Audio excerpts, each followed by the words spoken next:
They built 135 luxury homes on my family's land without permission, then tried to evict me from my own property. You've got to see this to believe it. One lone farmhouse completely swallowed by 135 identical McMansions like my grandfather's legacy got mugged by a suburban nightmare. I'm Ezra Blackwood, and the woman stomping across my yard with a sheriff's deputy actually thinks she can steal 4 generations of my family sweat and call it progress.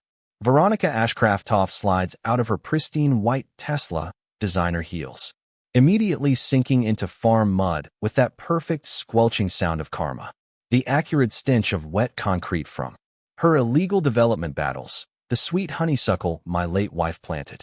She waves an eviction notice at me like I'm some squatter on my own damn land. This is a family neighborhood now, she announces with corporate smugness, not some rural eyesore. Thunder crashes overhead as my weathered hand grips the brass dam lever, worn smooth by my grandfather's faithful touch. What would you do if someone stole your family's legacy and called you the problem? Where are you watching from? Let me back up and explain how a peaceful cattle ranch became ground zero for the most brazen land theft in county history. I'm Ezra Blackwood, 4th-generation rancher on 847 acres my great-grandfather Tobias homesteaded in 1889. This isn't just property. It's American legacy written in weathered fence posts, hand-dug wells, and the massive oak tree, planted by a man who believed hard work and honest dealing would build something lasting. For generations of Blackwoods have proven him right until now. The ranch sits on a natural wedge fed by underground springs that bubble up crystal clear year-round. You can taste the minerals in that water, clean and sweet like nature intended. So pure my late wife Sarah used to joke it could cure anything except a broken heart.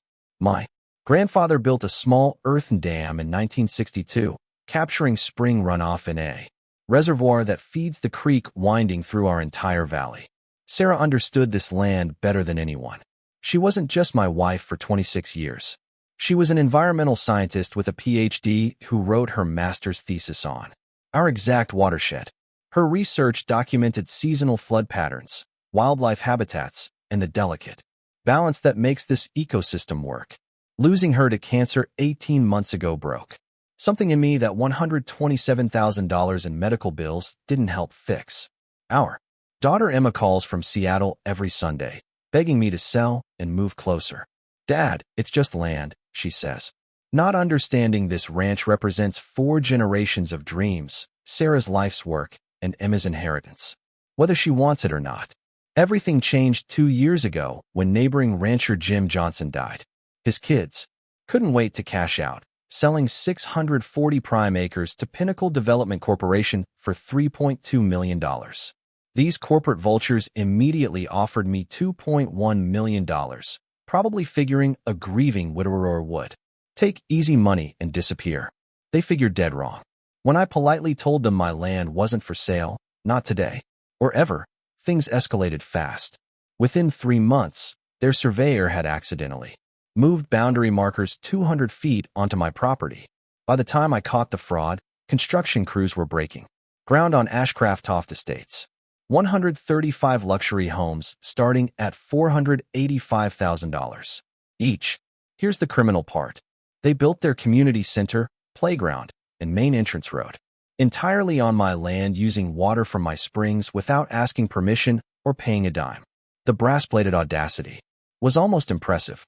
Steal a man's property while building on it, then charge $500,000 per house for the privilege. But the real insult came driving up my driveway in a white Tesla with blessed 1 vanity plates. Meet Veronica Ashcraft-Toft, former corporate lawyer turned HOA dictator married to City Councilman Bradley Ashcraft-Toft. This woman makes entitled Karens look humble by comparison. Our first meeting happened while I was repairing fence damaged by their construction trucks. She showed up wearing white designer jeans to a working ranch, stepping carefully around honest mud like it might contaminate her.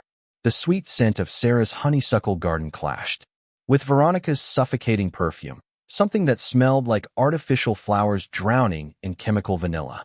She handed me a thick packet of HOA bylaws I'd never agreed to join, then delivered the line that still makes my blood boil. Mr. Blackwood, this development requires aesthetic consistency. Your rustic approach simply doesn't align with our community standards. I stood there holding fence pliers, staring at this woman on land my family had owned for 134 years, telling me my grandfather's barn violated her standards. Even my rooster Edgar seemed personally insulted. He strutted over and started attacking her designer purse, like it had committed a crime against nature. Ma'am, I replied, fighting back. Laughter. My family's been setting the standard here since before your community was a pipe dream in some developer's head. Her corporate smile could have frozen hell over. Well, that's exactly the problem we're here to solve. That night, sitting on the porch where Sarah and I planned our future, listening to coyotes call across pastures where my cattle grazed peacefully, I realized this wasn't just about property lines anymore. This was war, and they'd just fired the first shot. The morning after Veronica's little inspection tour, my mailbox exploded like a legal grenade factory. 47 separate violation notices, each more absurd than the last.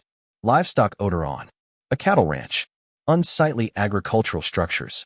Apparently, my grandfather's 60-year-old barn offended modern sensibilities. Property value depreciation through incompatible land use. My personal favorite, fence height. Violations creating visual barriers to community cohesion. Sarah used to say some people could find fault with a rainbow if it wasn't color coordinated with their living room. She would have loved this circus. County Inspector Randy Kowalski arrived at dawn looking like he'd rather be anywhere else on earth. Poor guy spent 3 hours photographing every nail and board while Edgar conducted his own inspection, pecking at Ree's clipboard whenever the measurements seemed particularly ridiculous. Mrs. Ashcraft-Toft wants documentation down to the quarter inch, Randy explained, wiping nervous sweat despite the cool morning. The acrid smell of his diesel truck mixed with coffee brewing in my kitchen as he measured fence posts with scientific precision. 32 complaints in 1 week. Lady's got dedication. I'll give her that.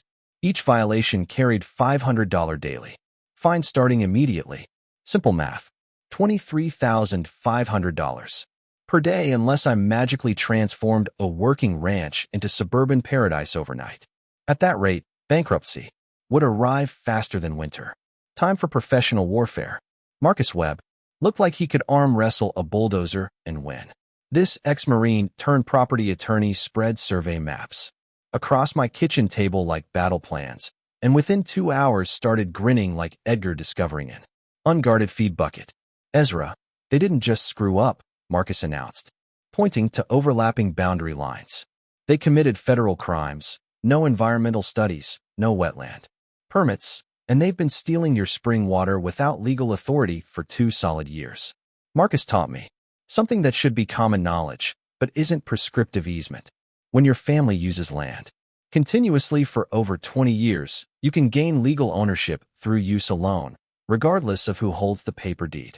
My family had worked that disputed strip for 134 years, creating ownership rights that trumped any surveyor's creative math. Sometimes persistence really does beat paperwork. But here's where the day got interesting. Our property survey using ground-penetrating radar revealed my grandfather's original concrete boundary markers from 1962 buried directly under Veronica's community center foundation. They built their entire social headquarters on your land, Marcus explained, studying the radar images with obvious delight. Every HOA meeting is criminal trespassing and destroying survey markers is a felony. The mini twist. Within hours of discovering this evidence, we filed an emergency injunction to halt all HOA activities on my property. But Veronica struck back faster than a rattlesnake. By 5 p.m. that same day, she'd convinced the county to red tag my barn as structurally unsafe, forcing me to evacuate my cattle immediately or face criminal charges. My counterpunch. Marcus and I drove straight to the county courthouse with our survey evidence. 20 minutes before closing time, we filed a federal lawsuit for civil rights violations, water theft, and criminal conspiracy. More importantly, we demanded immediate seizure of all HOA financial records under federal racketeering statutes. Suddenly, Veronica's emergency barn inspection didn't seem quite so clever. The retaliation escalated immediately. Every HOA resident developed selective blindness whenever I appeared in town. Anonymous calls flooded animal control. about my dangerous livestock. Edgar was apparently terrorizing joggers by existing within sight of their precious jogging path. My mailbox became graffiti central, decorated with helpful suggestions like sell out and move on. And wrong neighborhood cowboy. The irony was perfect. My family had built this community since 1889, but these California transplants considered me the unwelcome intruder. The harassment turned vicious when I found fresh tire tracks carved through my best pasture and a young calf dead from deliberately cut fence wire. The metallic smell of blood on sweet grass hit me like a physical blow. Proof that Veronica's war had moved beyond legal documents into actual violence. That night, sitting on the porch where Sarah and I used to dream about our future, I called Emma while fireflies danced over her mother's grave and lights from 135 illegal houses glowed like accusations. In the darkness, "Dad, you sound like you're carrying the world," Emma said, worry making her voice exactly like her mother's. "Maybe it's time to cut your losses." "I'm not just defending our land anymore, sweetheart," I replied, watching shadows move across the valley where 4 generations of Blackwoods had worked and hoped.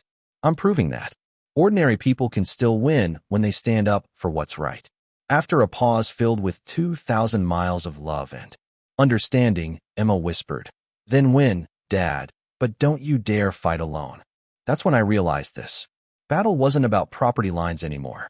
It was about whether truth and determination could still triumph over money and corruption in modern America. The real war was just beginning. 3 days after our federal lawsuit hit the courthouse, Veronica launched her counterattack with the subtlety of a freight train loaded with entitlement. She called an emergency community safety meeting at the HOA clubhouse.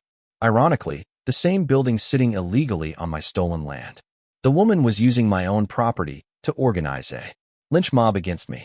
You had to admire the brass-plated audacity. By Saturday afternoon, 89 homeowners had packed into that clubhouse like they were planning D-Day.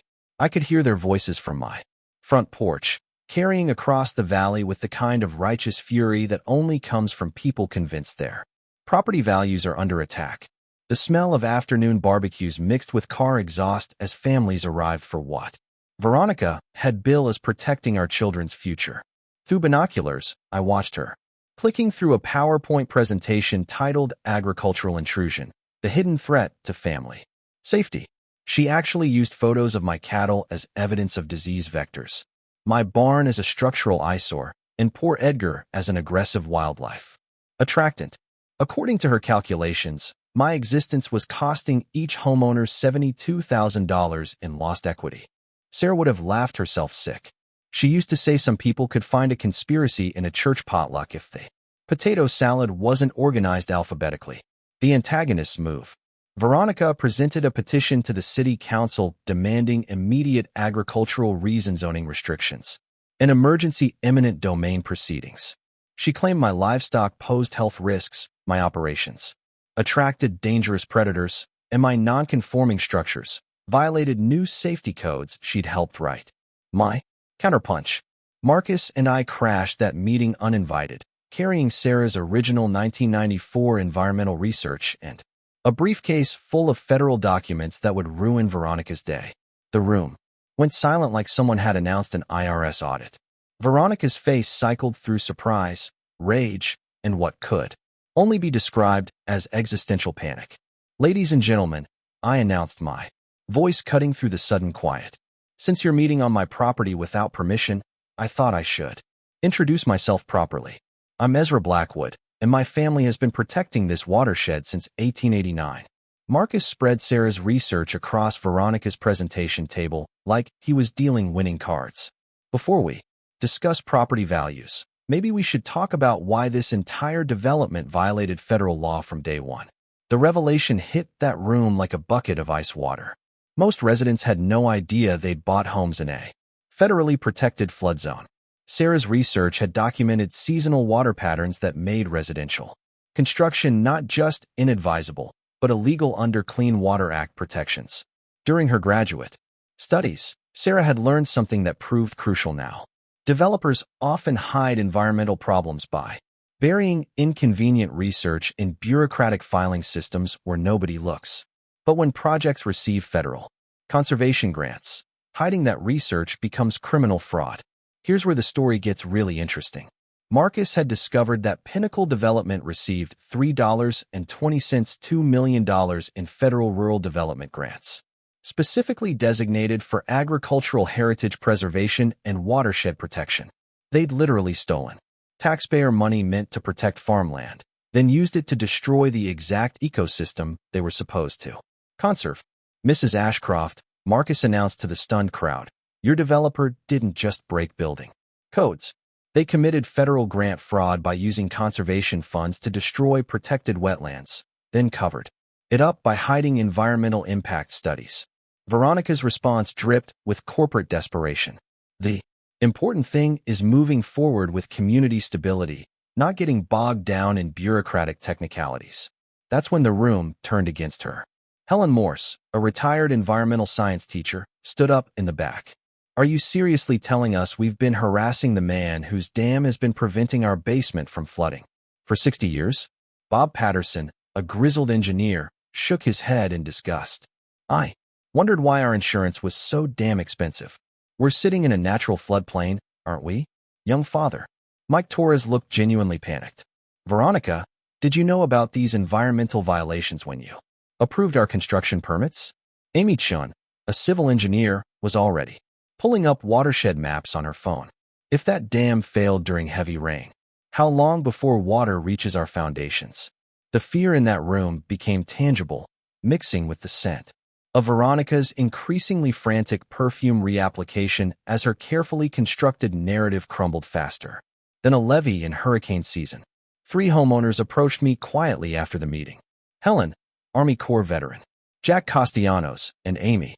They were exhausted by Veronica's tyrannical rule, but had been afraid to resist individually. She fined my neighbor $300 for hanging laundry outside, Helen whispered, because it looked economically disadvantaged. Jack's jaw tightened. Woman tried to ban American flags for being aesthetically inconsistent. That's when I knew we had a dictator problem. As we walked toward my truck, heated arguments erupted from the clubhouse behind us. Veronica's perfect community was fracturing, and the cracks were spreading faster than water through compromised foundations. My phone buzzed with a text from my insurance company. Policy can lead due to agricultural liability and residential zone. The war was escalating, but now I had allies who understood what we were really fighting for. Veronica's community meeting. Disaster taught her that public forums only work when you control the narrative. So, she decided to hit me. Where widow ranchers are most vulnerable, straight in the wallet. The woman had been digging through public records like a forensic accountant with a personal vendetta. Somehow, she'd discovered Sarah's medical bills. $127,000 in cancer treatment debt that still woke me up at 3 a.m. calculating payment schedules.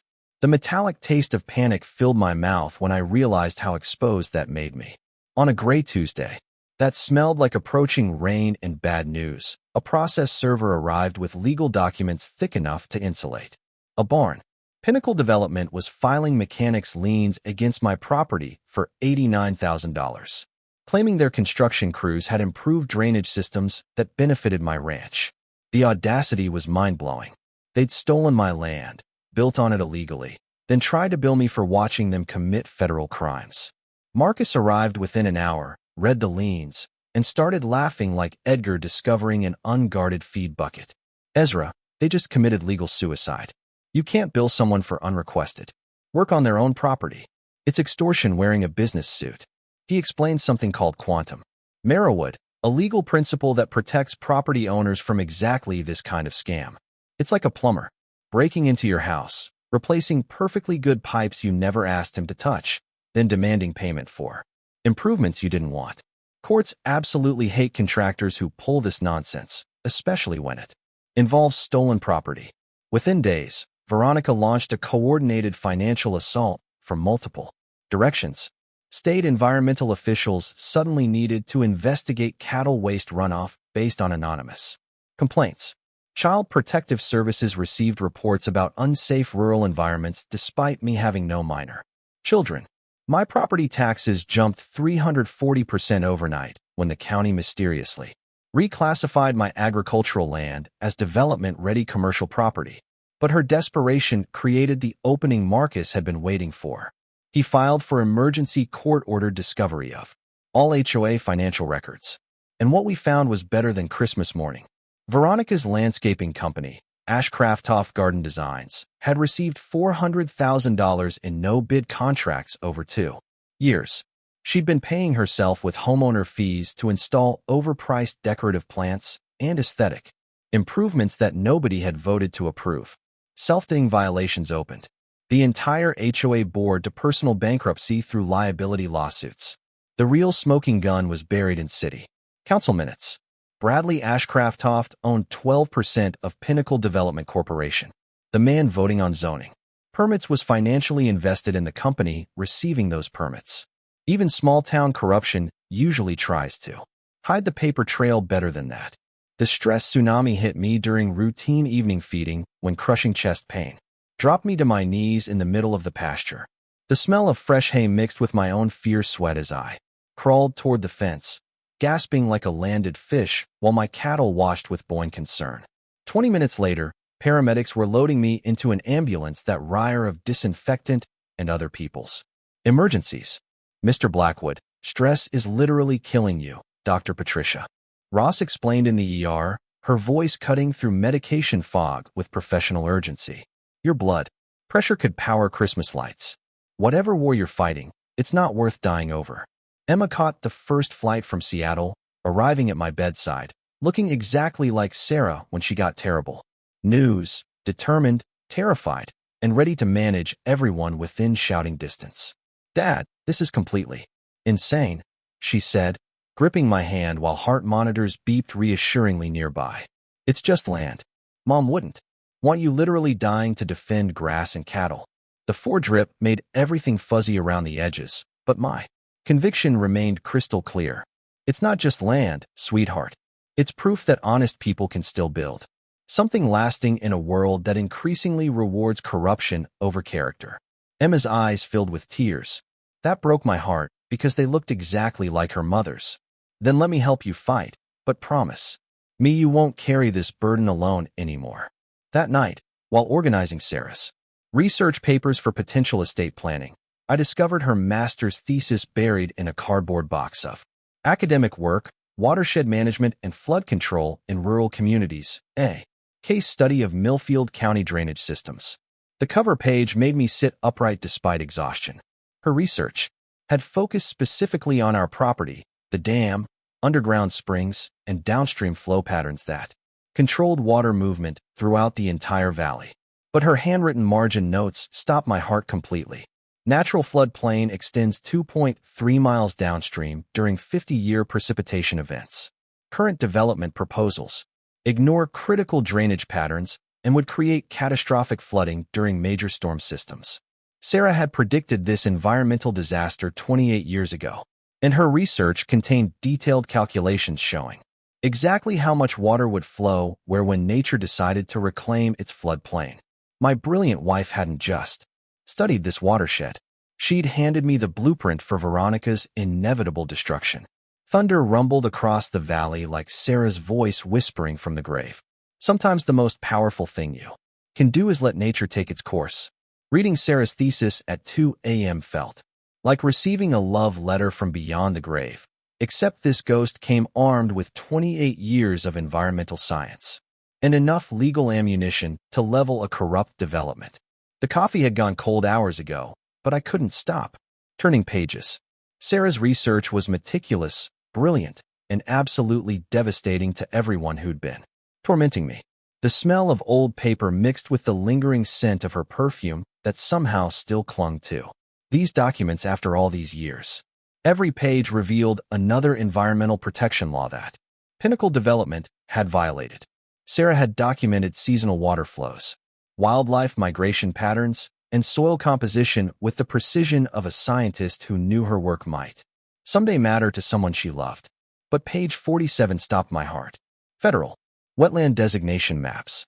The entire HOA development sat in a federally protected flood zone that had been deliberately excluded from impact studies. Those 135 luxury homes weren't just built illegally. They were built in an area that nature reclaims every 15 to 20 years during major storms. My grandfather's dam hadn't just been managing agricultural water for 61 years. It had been preventing catastrophic flooding that would have made residential development impossible. The irony was so perfect it made me laugh out loud, probably disturbing Edgar's beauty sleep in the nearby coop. Sarah's calculations were terrifyingly precise. During a 50-year rain event, the kind that hits every couple decades, natural flood patterns would put 3 feet of standing water throughout the entire development. The underground springs feeding my ranch were part of a massive aquifer system that, when saturated, transformed the valley floor into temporary wetlands, exactly like nature intended. While Veronica had been calling my ranch an eyesore, my family had been providing free flood control services worth millions of dollars. Here's where Sarah's environmental genius really showed. She'd researched something called riparian rights, water law that gives upstream property owners absolute control over natural water flow. As long as I used water for legitimate agricultural purposes, I could alter, redirect, or release it however I deemed necessary. Downstream property owners had exactly zero legal claim to flood protection they'd never contracted for or paid to receive. I called Marcus at midnight, probably giving the poor man a heart attack. Ezra, do you understand what you're telling me? His voice carried the excitement of a lawyer who'd just found the legal equivalent of buried treasure. Your wife documented federal crimes that haven't been prosecuted yet. Every homeowner bought property based on fraudulent environmental disclosure. Their insurance policies are void if they weren't properly informed about flood zone status. The legal implications made my head spin. Pinnacle Development had knowingly sold homes in a flood zone without disclosure, violating federal truth and lending laws. The HOA had been collecting drainage fees for flood management they weren't legally providing. Veronica had been finding me for agricultural activities that were not only legal, but essential for preventing the natural disasters that would destroy her precious community. But Sarah's final recommendation, written in her careful scientist's handwriting, gave me the moral framework I needed. Long-term residential development in this watershed requires permanent upstream flood control infrastructure maintained by agricultural operations. Elimination of agricultural use would result in catastrophic property damage during normal precipitation cycles. My brilliant wife had written the environmental protection plan that justified everything I was about to do. I sat at the kitchen table where 4 generations of Blackwoods had made hard decisions, surrounded by Sarah's life's work and the distant rumble of thunder. Her wedding photo smiled at me from the windowsill, and I swear I could hear her voice whispering, "Nature always corrects human mistakes, Ezra. Sometimes we just need to stop preventing the lesson." The Weather Service had issued a severe storm watch for the coming weekend. First major precipitation event in 3 years. Time to let nature be the teacher. My wife always knew it could be. The next morning, I called an emergency meeting in my kitchen, the same room where my grandfather had planned cattle drives, and my father had survived the Dust Bowl. The smell of fresh coffee, mixed with decades of honest conversation as I prepared to plan something that would make both ancestors proud, letting nature reclaim what was always hers. Helen Morris arrived first, carrying coffee strong enough to resurrect the dead in 60 years of environmental science wisdom. When I showed her Sarah's research, her face lit up like Christmas morning. "Your wife was absolutely brilliant," Helen whispered, studying watershed maps with the reverence of someone who understood genius when she saw it. "This methodology is textbook perfect. I'd stake my teaching reputation on these calculations." Helen's motivation ran deeper than scientific appreciation. Veronica had fined her $400 for planting native wild flowers that allegedly violated aesthetic consistency standards. For a woman who'd spent her career teaching environmental conservation, the irony burned like acid. Jack Castellanos rumbled up in his pickup truck that sounded like it had survived Normandy and possibly the Civil War. The Army Corps veterans studied Sarah's dam specifications with the kind of professional respect usually reserved for military monuments. "Your grandfather built this structure, right?" Jack announced, running callous fingers along technical drawings. Army Corps couldn't have engineered better flood control in 1962. These brass Valves can handle controlled releases that would make Mother Nature herself jealous. Jack's grudge against Veronica was personal, too. She'd tried to ban his American flag display for being militaristically inconsistent with community harmony. For a man who'd spent 20 years defending democracy, that crossed every line that mattered. Amy Chen arrived with her laptop, 3 legal pads, and the caffeinated desperation of a working mother fighting suburban tyranny while raising twin toddlers. Within minutes, she was running drainage calculations that confirmed Sarah's predictions with terrifying mathematical precision. If natural flood patterns resume, Amy explained, fingers dancing across her keyboard, water